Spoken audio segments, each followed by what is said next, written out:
KVLY News Team's Amy Unruh, though, is live in South Fargo at Republican headquarters for North Dakota U.S. Senate candidate Rick Berg. All right, Amy, it sounds like things are a little uneasy over there. Well, that's right, Steffi. Things are kind of winding down here at the Rick Berg watch party. I'm actually just a couple feet outside the watch party, but about 25 feet to my right, that is where Rick Berg is right now. And I believe he has been there tonight with his family, friends, a few people from his campaign. But, you know, as the votes have been coming in, the numbers have been going a certain way, he has made a few appearances outside in the hall. I saw him a couple times, and I saw him hugging people, and with the way that votes are going, it didn't look like he was too entirely happy when he was stepping outside. He is back in that room right now. But like I said, I was just outside of the watch party room. I'm going back inside right now. And, you know, earlier tonight, there were tons of people here, hundreds and hundreds, and you can see that the mood has really simmered, and, you know, not as many people here. It's not as lively. People are just kind of hanging out, sitting down, not partying as much as they were before. But these votes are coming in still a lot. It's getting to be a lot closer to the end, and we're waiting for a speech to happen here shortly, probably within, you know, we're hoping within a few minutes as these votes come in. Mike and Stephanie?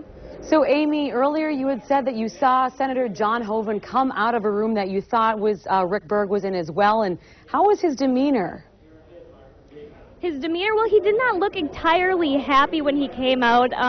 You know, with the way the votes are going, I suppose I can't speak for him, but hugging people with the way the votes are going, you might think that he might be coming out and possibly be giving a concession speech soon. All right, Amy Unruh joining us live. Thanks so much, Amy. All right, let's head over to 6:30 POV host Chris Berg. And Chris, you had indicated to us before we went on the air that we've got about, what, 3 more counties left before all the tallies are in? There's about 3 more counties, a few more precincts, for example, in Dunn County and Williams as well, that haven't come in and reported. Here's the thing, Mike. I went back, I did some homework on 2010. Now, keep in mind, it's a midterm election. You're not going to see the same amount of turnout. But you start talking about Griggs County, Oliver County, not big population counties. So even if it's a midterm or not, still very similar numbers. Here's my point. If you go back to 2010, and keep in mind, this was right after the Obamacare vote, when we probably had a pretty good idea Pomeroy was going to be gone.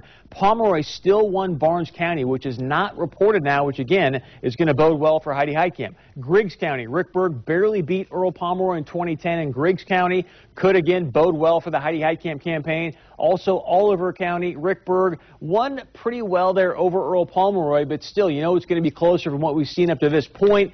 In my opinion, this is not an official call, but I see a very Rick Berg to win this race. So, handwriting appears to be on the wall? That's my take on this right now. Again, I could be missing something. The Secretary of State website's been a little bit slow as of late, and yet from what I'm seeing at this point with all the information, he could win, but it's going to take an interesting path to get there. Chris, thanks for the insight. We'll be back in about a half hour.